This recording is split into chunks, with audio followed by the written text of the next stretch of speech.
Բարև ձեզ սիրելի աբովյանցիներ։ Այսօր մենք եկել ենք այս հրաշալի քաղաքը, որպեսզի ավետենք, մեր հաղթանակն այլ ընտրանք չունի։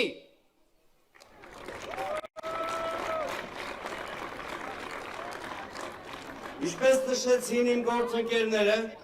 մեր ծրագրում առանցքային տեղ ունի երաշխավորված խաղաղության մոդելի թեզը։ Սա ուղղակի կարգախոս չէ, սա այլ ընտրանք է այն նվաստացուցիչ քաղաքականությանը, որ վարում է գործող իշխանությունը հայ-ադրբեջանական հարաբերությունների գործընթացում։ Խեղճացած է Հայաստանը։ Հայաստանը դրված է միակողմանի և ստորացուցիչ զիջումների առջև։ Մենք առաջարկում ենք խաղաղության մի մոդել, որը հիմնված է միջազգային երաշխավորների և միջազգային երաշխիքների վրա։ Եվ մենք վստահ ենք, որ միայն այդ կերպ է հնարավոր կանգնեցնել Ադրբեջանի ագրեսիվ քաղաքականության ճանապարհը և հիմքեր ստեղծել իրոք բալանսավորված և երաշխավորված խաղաղության համար։ Մեզ մեղադրում են պատերազմի կուսակցություն լինելու մեջ, բացարձակապես սուտ է։ Մենք Հայաստանի ամենախաղաղության ձգտող կուսակցությունն ենք։ Այս իշխանությունը ամեն ընտրությունից հետո իր վարած քաղաքականության հետևանքով ազգային ավեր է բերել։ 2018 թվի նրանց ընտրությանը և վարվող քաղաքականությանը, երբ մերժվեց խաղաղության պլանը,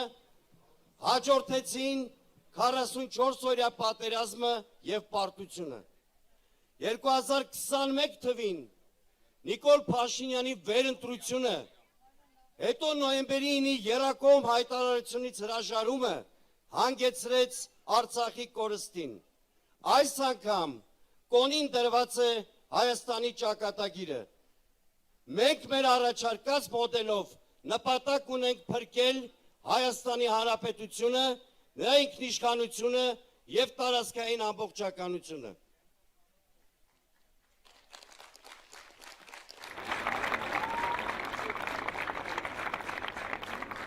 Պատերազմի հերձիկները,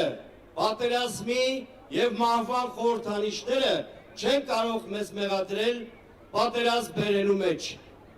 Մենք ձգտում ենք խաղաղության, ներքին համերաշխության, սոլիդ իշխանության ձևավորման։ Մենք համոզված ենք, որ առանց ներքին համերաշխության հնարավոր չէ լուծել արտաքին որևէ խնդիր։ Հնարավոր չէ լուծել երկրում կուտակված բազմաթիվ խնդիրներ։ Այսօր որևէ կուսակցություն, որևէ առանձին անհատ ի վիճակի չեն հաղթահարել այն ճգնաժամը, որ գոյություն ունի երկրում և երկրի շուրջ։ Մեր պատկերացումը շատ հստակ է։ Մենք հասարակության և ընդդիմադիր դաշտի համախմբմամբ գնում ենք ազգային համերաշխության ստեղծման։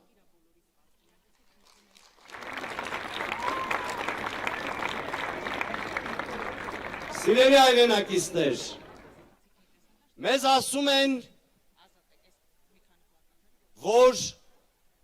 ընդդիմությունը պետք է միաբան լինի և համերաշխ։ Ես ասում եմ, Հայաստանի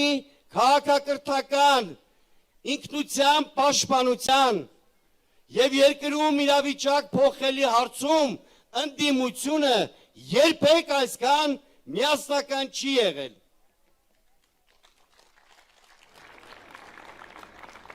Եվ վերջում, ես ուզում եմ, որ մեր սիրելի հասարակությունը խանդավառվի իր մեծ հայրենակցի պարոն Ծառուկյանի կերպարով։ Պարոն Ծառուկյանը կարողացել է այս քաղաքը հսկայական տնտեսական ճյուղեր, սպորտը վերացնել եւ ցույց տալ մեկ մարդու օրինակով, մեկ համակարգի օրինակով, ինչպես են վերացնում երկիրը։ Մենք ունենք շատ ուժեղ եւ հուսալի առաջնորդ Գագիկ Ծառուկյանի դեմքով։